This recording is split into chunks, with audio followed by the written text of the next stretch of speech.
Coming up on Perspective, 68% of 8th graders cannot read at grade level. The New York City's graduation rate for high school students is up to 68%.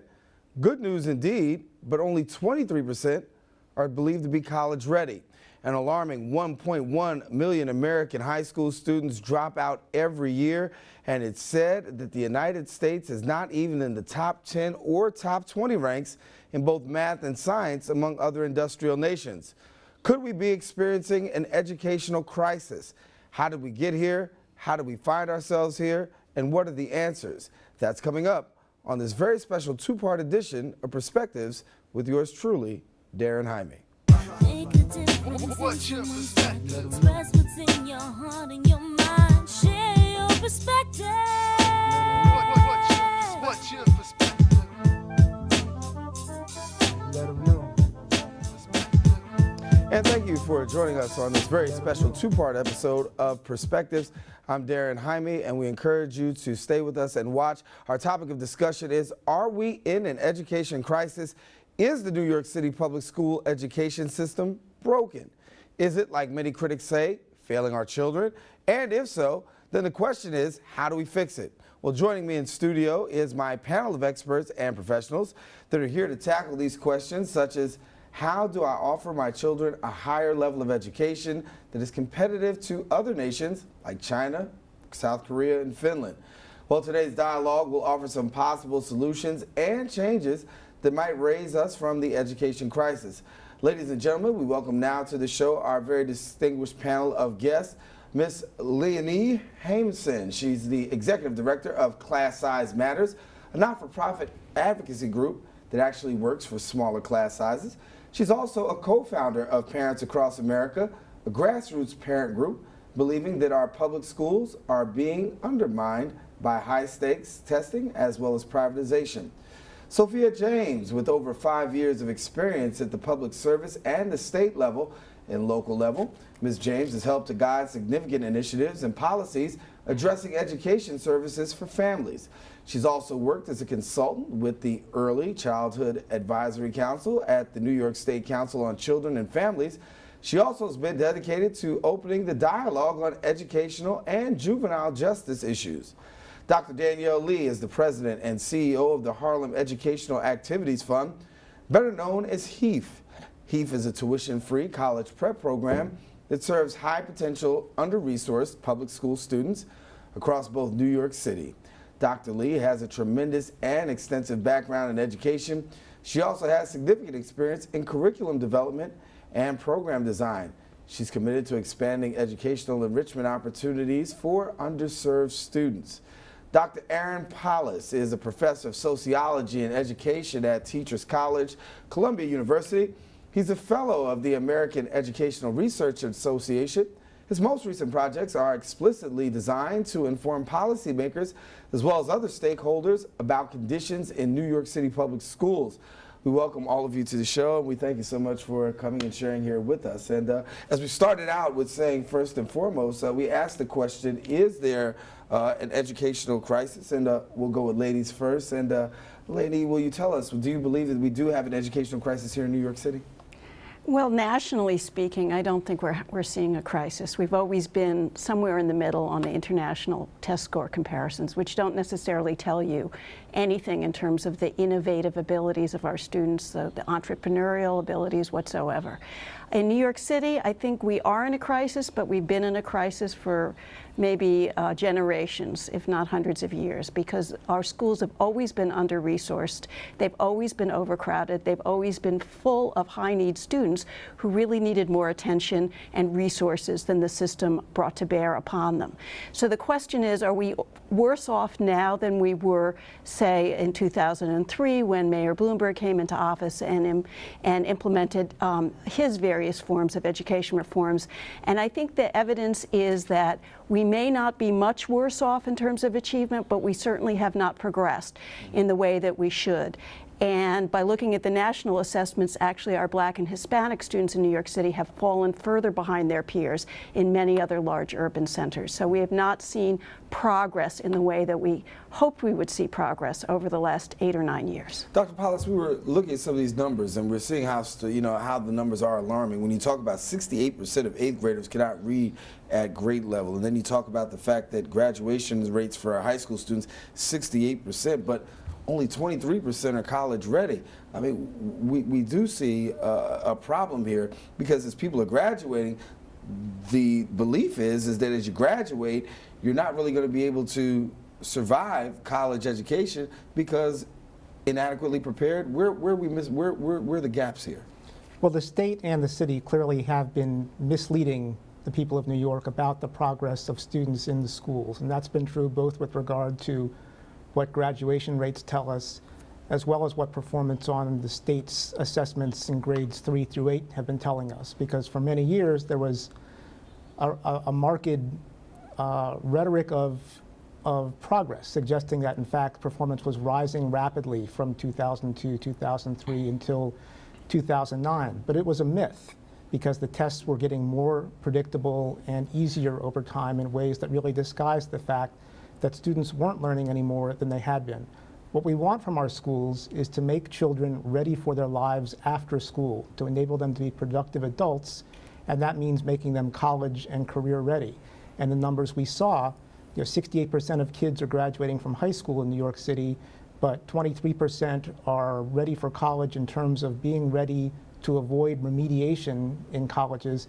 And those numbers are even shockingly much lower for Black and Latino students. For kids who entered the 9th grade in 2006, 12% of Black and Latino students who entered the 9th grade in 2006 emerged ready for college, that is, ready to avoid remediation. That's just unacceptable. Mm-hmm. And so we were talking a little bit about this in the beginning, about the effects of, because when a person isn't college ready, then you still go to college, but there's a price to have to pay. You're talking about taking remedial classes, you're talking about possibly being in college longer, which means you're going to have to pay financially to a larger extent. And so this is somewhat of a domino effect.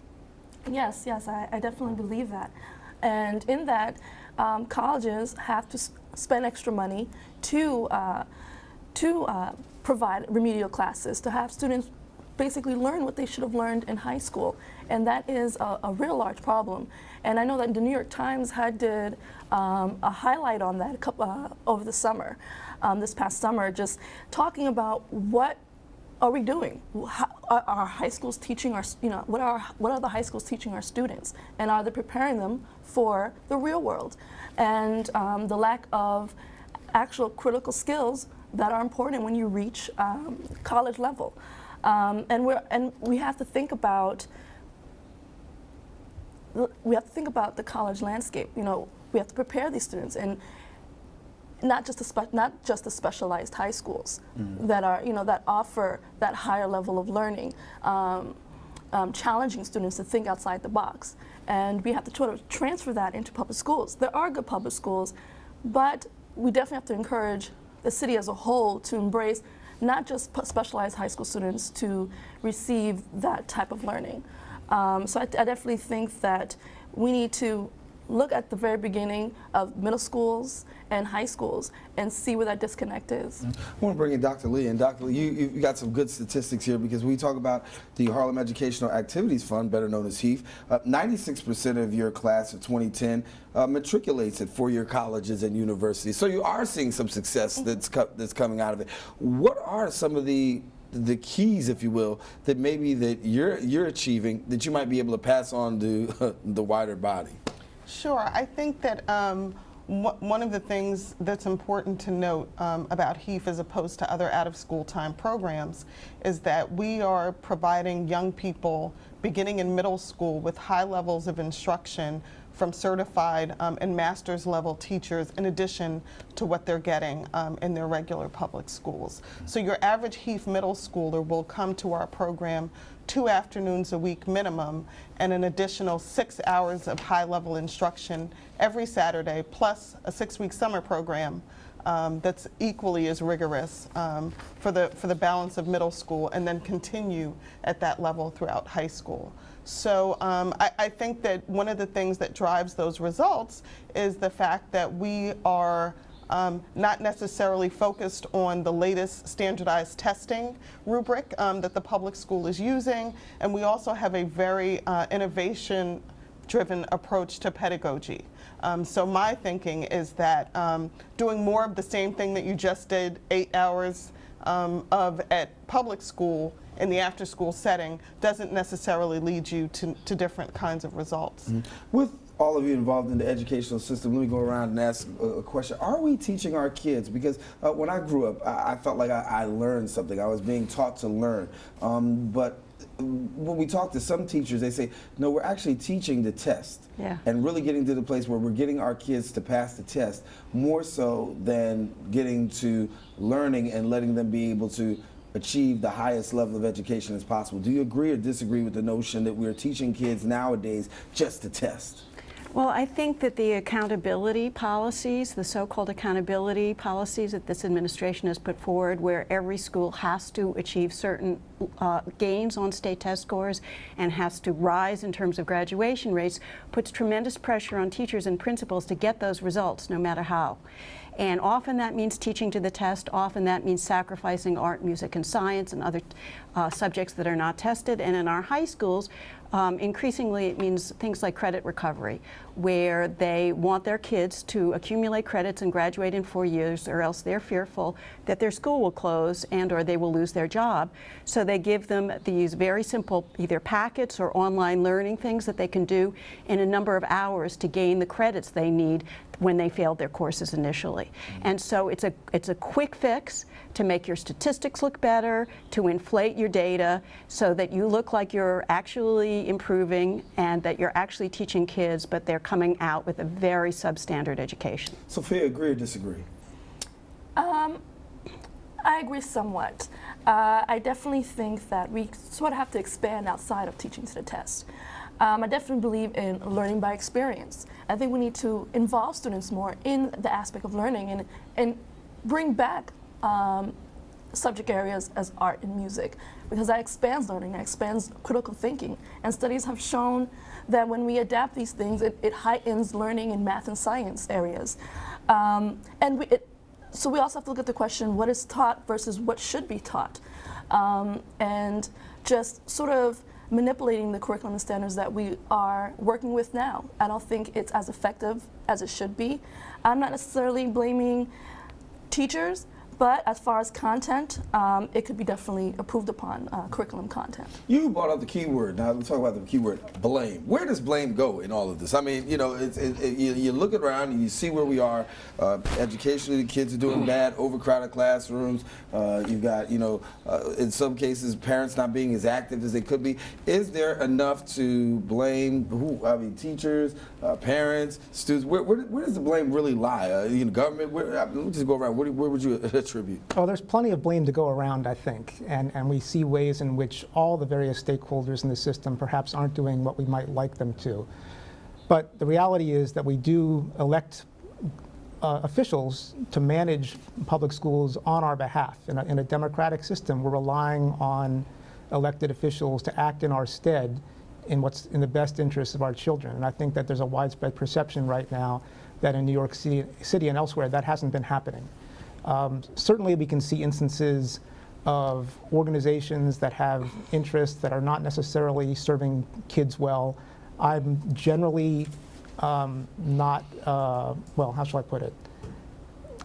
Unions do some things well, other things not as well. There are some ways in which I think teachers' unions have not been out in front in defining what counts as good practice in teaching in the ways that I think they could be. At the same time, I understand why it is that they are organized to serve the interests of teachers, because oftentimes these teachers are working in settings where they're being supervised by principals who haven't been well prepared to do their jobs. And the fault for that doesn't lie with the teachers, it lies with the city school system. Dr. Lee? I'm not a big fan of the blame game because I think that, you know, time and time again what we see is that in a thriving community where there is ample opportunity for employment, high quality health care, and other kinds of things in place, the schools tend to be much more high performing. And so the inequalities we see in outcomes in schools really are manifested across many components in the lives of our young people. But I definitely agree with Professor Pallas that there are some things that we all could be doing differently to kind of support student achievement. But I think the blame game that we play in the public discourse really undermines our accountability for acting on what we know works. Speaking of public discourse, we want to get an opportunity to hear from you because we took our cameras out to the streets. Wanted to ask you the question about the educational crisis. What do you think? Are we in an educational crisis? Who's to blame for the educational crisis? Well, our cameras took to the streets to hear what some of you had to say, and here's what happened.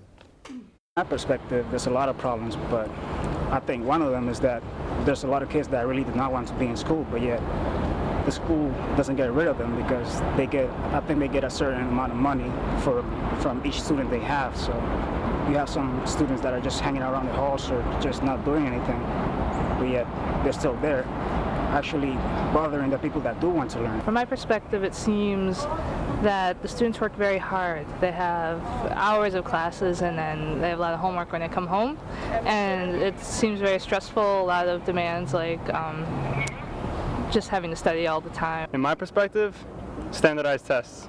They're not a good measure of what a student knows and how much they've learned. It's not a good reading for how well our students are doing in school. Well, after World War II, the United States had the #1 high school graduation rate. Today, we've dropped to number 21 among industrialized nations. Now, American students rank 25th in math, 21st in science, compared to students in 30 industrialized countries. Even America's top math students rank 25th out of 30 when compared with the best students across the globe. According to the website, the Board of Education, or I should say according to websites and Board of Education numbers, we continue to lack in the area of statistics, and seeing that we are 21st, 25th, the question has to be, how did we drop so low, and what do we do to get back on track? And so I'll go to our panel of experts again, and I'll ask, lady, how do we, first of all, to go from number 1 to 21, that's a significant drop.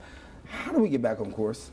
Well, I didn't get to answer the question that you asked the other panelists about the blame game, and I'm not as hesitant as they are about answering that question.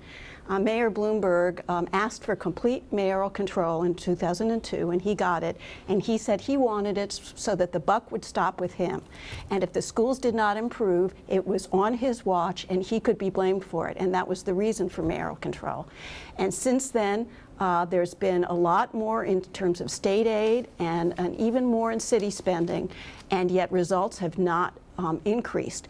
And part of the reason is that the decision-making on the part of the mayor and the Department of Education is very top-down. They do not listen to the input of teachers. They do not listen to the input of principals. They do not listen to the input of parents.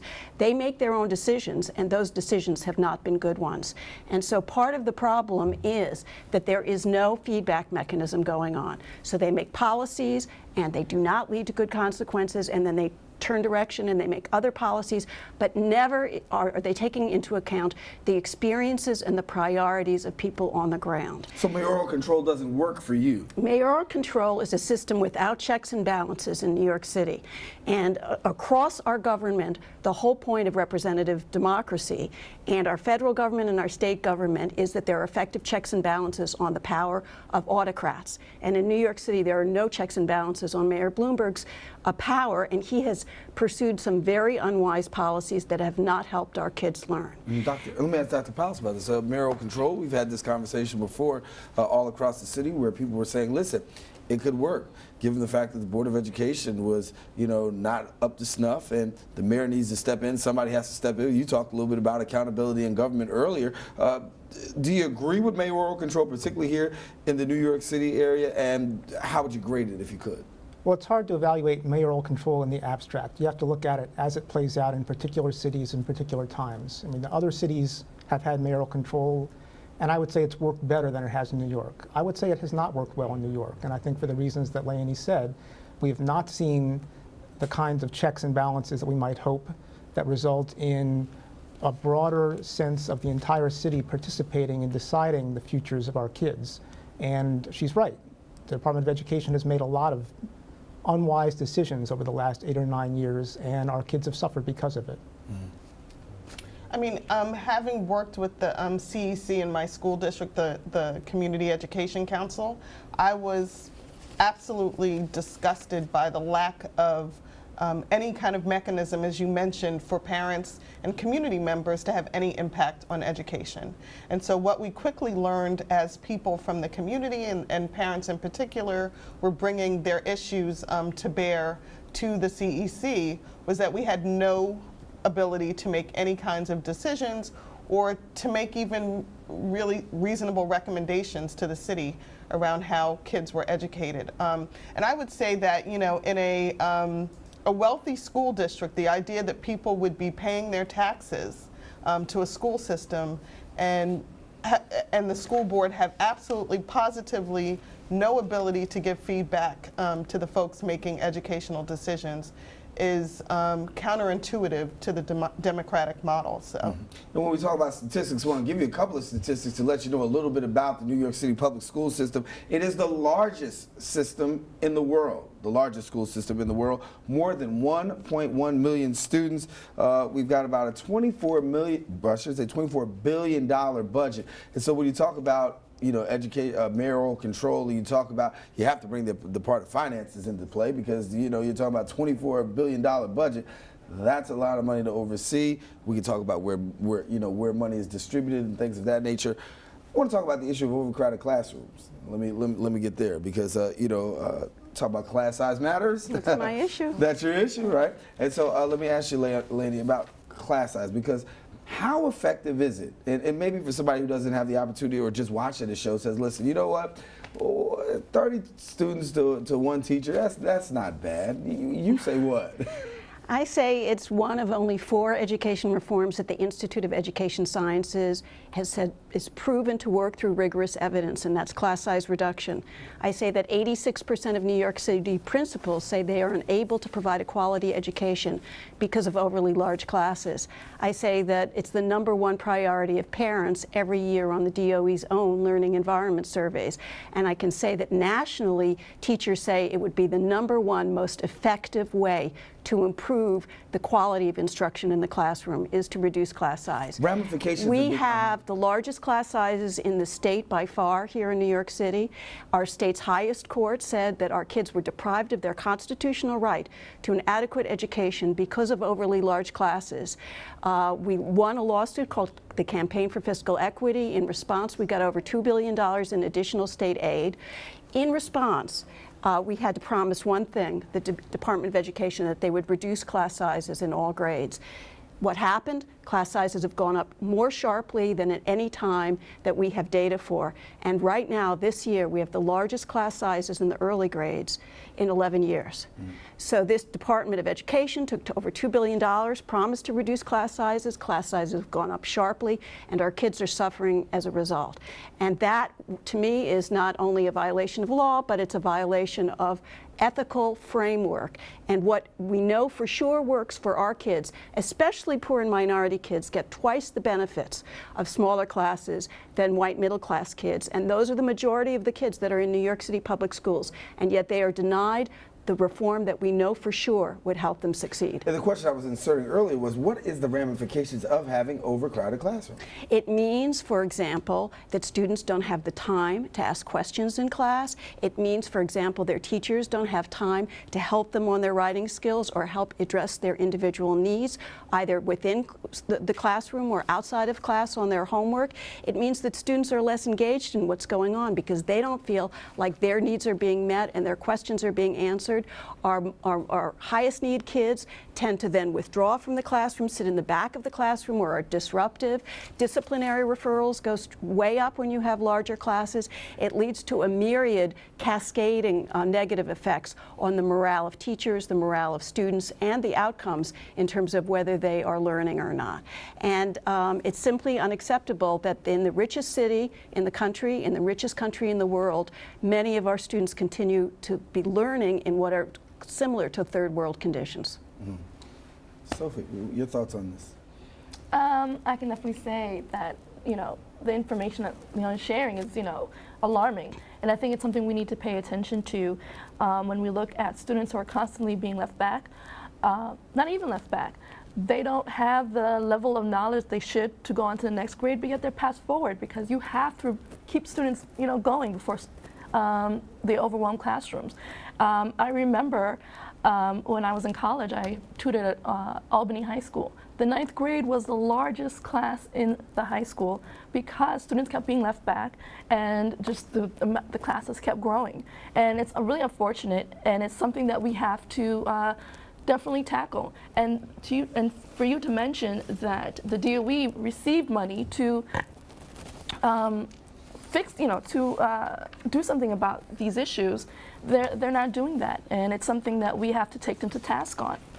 Talking about this, and we'll come back and take a quick break, and after we come back and take this break, we're going to have this discussion because, when we talk about overcrowded classrooms, they do have a ramification. They have a ramification in terms of how a student is able to learn, whether or not they're actually able to stay focused, disciplinary issues, those type things, which have a domino effect. We're going to let the dominoes fall as they may, and we're going to continue our discussion here, talking about the state of education right here on Perspectives with yours truly, Darren Jaime.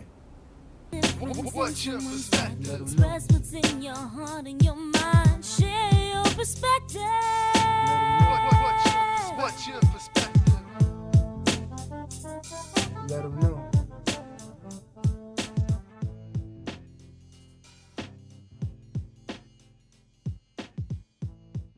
And welcome back to Perspectives. Darren Jaime here with you. We are talking about the educational crisis and also how you can play a part. And we've got an esteemed panel of guests. And before we wrap up on this very, part one, we want to encourage you. Part two is coming in a few seconds. We'll give you some information about that. But for somebody who's watching part one right now and says, listen, I need to get some information that's going to help me to be more informed and know about what actually is going on in here, where can they go? Well, my organization is Class Size Matters, www.classsizematters.org. We also are part of a growing movement of parents called Parents Across America, with our own website, parentsacrossamerica.org, because we find that many of the wrong-headed reforms that have been implemented here in New York City are now being unfortunately replicated nationwide. And as parents, we need to gather together all the evidence and the knowledge and work together to make sure that our kids are not being hurt. Sophie? I think definitely look at support and services. Look at after-school programs such as finding on the website, which can be looked up, After School Alliance. So to keep your students engaged, as I know some public schools are releasing a lot of their support services. So definitely look at those as well. Okay, Dr. Lee. Hi, I would obviously recommend that folks visit www.HEAF.org. InsideSchools.org is also another great resource for parents looking for information about changing and shifting educational policies here in New York City. Dr. Palace. There's two kinds of questions that parents often ask about. One is, what's the best school for my child? And that's a question that gets asked when parents have to make choices at various points during kids' school careers. And then there's questions about the overall system and how it's doing. Inside Schools and increasingly School Book, which is a website that the New York Times is supporting, are places to learn about how individual schools are doing. School Book, GothamSchools.org, Inside Schools all provide information about how the system is doing as well. All right. Well, we encourage you to make sure that you go to those websites. We'll give you the information once again at the end of the show so that way you can be able to tap in. This is the end of part one of our discussion talking about the educational crisis here on Perspectives. We encourage you because there will be a part two that's coming up next week as we continue to talk about some of the solutions. Some of the things we're talking about in part two, parental involvement. How can you be involved as a parent? What's a parent's responsibility and obligation in the life of the education of their child? And then also we're going to find out other solutions that we can bring to you to try to do our part in solving what we consider as an educational crisis. For all of us here on the Center Perspectives, I'm Darren Jaime. Until the next time we meet, stay safe and share your perspective with somebody else. It just might make a difference